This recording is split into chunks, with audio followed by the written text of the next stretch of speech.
Well, today, before the break, we said that Chelsea have got 49 points after 20 Premier League games. Well, Leicester, same stage last season, only had 40 points.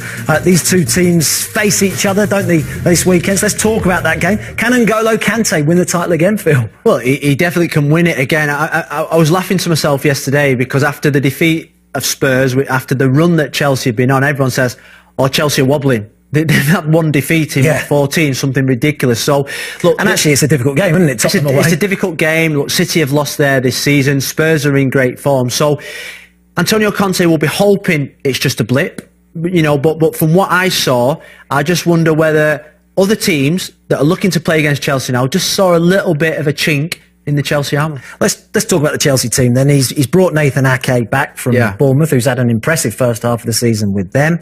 Does he go straight back into the team? Does he make changes after one defeat?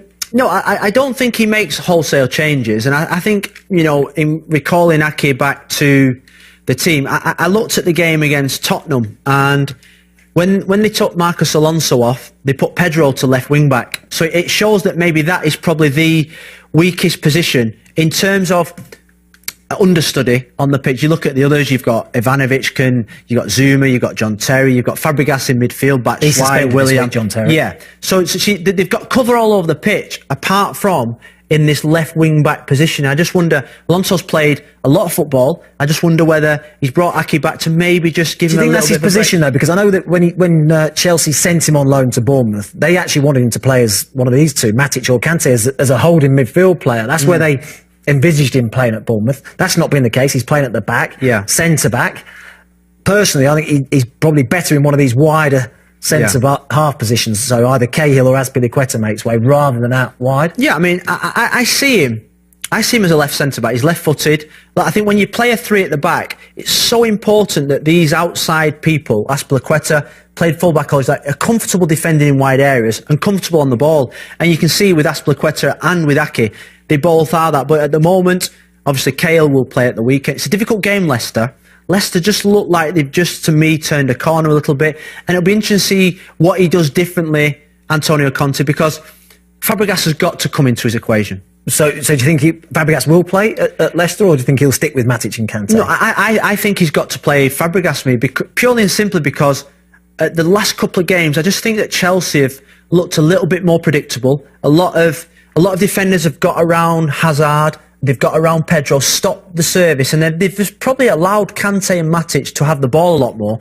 And they're not the type that can find the through passes. Fabregas is. So which one of these two misses out? Well, he's not going to leave Kante out going back to Leicester. So you'd think that it would be Matic. He's left Matic out before. And I just think Fabregas is in great form.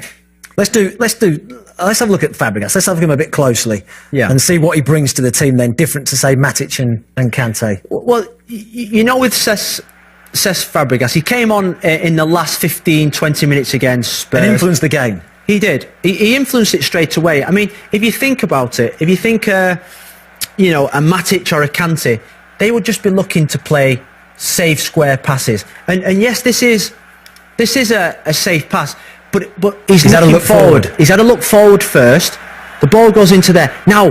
See, I like the fact that as a midfield player, he's always looking forward. So he gets his head up when the ball comes to him. He's looked before the ball arrives at his feet. We'll highlight him. This is him, says Fabregas. So he's looked before the ball's even come to his feet. Can he play forward? Looked again. No, it's not on. So he's dragged it to the left-hand side. He's under no pressure. So he gets back on his right foot. And then he's still looking forward and delivers the pass. Now, look, Diego Costa's offside, but that ability to pick that pass. Look, I think that there's two runs. We spoke about Pogba and we spoke about the relationship with Ibra. If you just look at it here now, when Fabregas gets the ball, he knows Diego Costa, that's Diego Costa there, he knows full well that Fabregas can play that ball, so he makes the run. So this is the first one. This is the first movement. He makes the run in behind Costa. He doesn't get the ball. Yeah. Then Fabregas sets himself again. And he goes again. And Costa, his body language there is saying, put it in. Put the ball in there, because he knows that Fabregas will play that pass. And I think that's the difference. He's got the ability to play that where Kante and Matic haven't. Yeah. His first look is always forward. Look at that. Straight away. Exactly the same as Pogba. Say that could be Pogba. Just do that again. No, it's not working. But This is it. This is it. Isn't it? This is it. that's it. So Pogba gets the ball. Zlatan makes the run. This time it's Costa and it's Fabregas. But it's the same principle. Costa knows that pass will come into him. And then in the last 10 Gets minutes... the shot away, gets blocked. It was the only time in the game when Tottenham looked pinned back, and they looked a little bit ragged. I mean, I know that you love this one. I like this because as a midfield player here, you're thinking, what do I do with this? You're under pressure. You're getting closed down quite quickly. I'm thinking, right, I'm either going to bang this ball right up here. I'm going to smash this ball up here like this. Or I'm going to turn and go back to my goalkeeper. Yeah. That's what I'm thinking. Matt, I mean, I'll make it even easier for you. Look at him. Look at the pressure he's getting under here. Mine would be out of play. Mine would be out of play. I'm thinking, right, everyone get back and help me out here. No, but I think it's absolutely fantastic. The way, I mean, just look at that pass. Just picks the pass. Look at that pass. Yeah. Into Oscar, into William, sorry, and then it's out, and Tottenham are on the back foot again. And I just think now it's at the stage where Chelsea might just have to change their way of thinking a little bit, be a little bit more expansive, or just change the way that they play, because look, teams will again forward pass. Yeah, he's looking for it again, and Chelsea on the attack. Chelsea on the attack again, and maybe it's just time for a slight tweak in the tactics of Antonio Conte. What about defensively? And I asked you whether they'll make any changes, but they were exposed a little bit against Spurs, weren't they? Well, they were exposed because I think Tottenham's movement was really good. But I think, look, and we'll just take it forward just a touch. I think David Luiz, and we'll circle him there, I think he's been fantastic since he's come back. Yeah. A different David Luiz than what we saw the first time he was English football. But I think in this game, he just reverted back to, look at that there, that's almost a pass into Kane, yeah. and David Luiz is out of the game. He almost reverted back to the David Luiz that was making rash decisions, going into areas that wasn't for him. Look, Chelsea, good line there, take it forward. There was gaps starting to appear. I mean, this is Dembele going past Kante. That's your midfield. And then the Matic, there's no challenge, is there at all? No, but if you just look at David Luiz here slowly, and we'll just highlight it. That's David Luiz. In that situation, you allow your midfield players to tackle, you stay in your own zone. He doesn't. He leaves Harry Kane. Tries to chase it. And then there you think that Harry Kane's nearly 1v1 if the pass was just a little bit better. A little bit less on it. And we'll just highlight, look at David Luiz. Reaction. No reaction in a poor position. We'll go to the next clip. This is David Luiz again. Just take it back a touch.